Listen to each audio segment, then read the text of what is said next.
मैं जब भी उनसे मिलता हूँ हमेशा इस प्रकार की बातें करते रहते हैं, हम हल्की फुल्की बातें करते रहते हैं। उस दिन मुझे उन्होंने बोलने से रोका। मुझे ऐसा लगा कि संदीप जी जो है उस आसन पे नहीं बैठे हुए, मेरे सामने ही बैठे हुए हैं, इसलिए मेरे मुंह से इस प्रकार की बात निकल गई, गलत निकल गई। मैं खुद मान के चलता हूं कि वो गलती थी मेरी, मैं उसको स्वीकार करता हूं,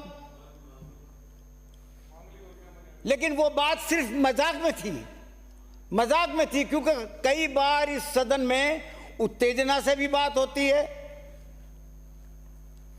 और मजाक से भी बात होती है और भावावेश से भी बात होती है। कई बार इस प्रकार की बातें होती हैं। तो वो बात उस तरीके से लिया मैंने कि मेरा संदीप जी की कोई इंसल्ट करने का या किसी प्रकार से उनको नीचे दिखाने का मेरा कतई कोई इरादा नहीं था और न मेरा इरादा हो सकता।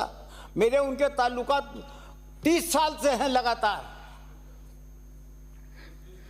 मैं ये मान के चलता हूं कि न तो संदीप जी ने इस बात का बुरा माना होगा, और अगर बुरा माना उन्होंने तो मैं उनसे एक बार नहीं 50 बार माफी मांगने के लिए तैयार हूं। प्रकट करता हूं। किस बात के लिए वो बोलो? इसी बात के लिए कि जो कुछ मेरे द्वारा कहा गया उसको अगर बुरा माना गया तो मैं अगर बुरा माना गया, बुरा है इसको स्वीकार करो। अगर हाँ।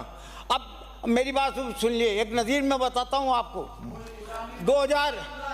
2070 की नज़ीर है, 2067 की नज़ीर है, जब भैरव सिंह शेखावत जी ने और सतीश जी ने आप अपनी बात रखिए। भैरव सिंह जी उस मत जाइए। 2 मिनट में अपनी बात आप माफी मांग रहे हैं बता रहा हूं ना आपको। आप सदन से माफी मांगो। सदन की तो बात बता रहा हूं। क्या वो बात मत बताओ, आप सदन के आप खुद माफी मांग रहे हो, बताओ बात खत्म।